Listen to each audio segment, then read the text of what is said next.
One small island, two nations. Itulah julukan Pulau Sebatik di Borneo ni. Menjelang Ramadan, saya bersama Tom the Traveller ziarah Pulau Sebatik untuk agihkan bantuan kemanusiaan Yayasan Ikhlas. Flight dari KLIA, turun airport Tawau, terus naik Grab ke Pekan Tawau. Perjalanan 30 km selama 50 minit. Sampai je terus cari restoran sebab dah lapar. Jumpa restoran Benazir ni, restoran Mama. Saya order nasi lalap, Tom order nasi ayam butter. Sedap. On the way pergi JT, nampak UTC dan pasar ikan Tawau ni. Masuk kejap, besar-besar ikan dia. Ini daging ke ikan ni.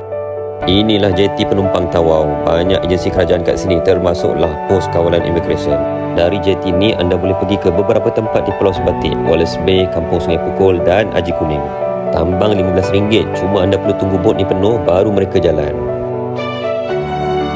Saya travel bersama Ustaz Yusof dan guru-guru Sekolah Agama Negeri Kampung Sungai Pukul. Nak tahu apa ada di Pulau Sebatik?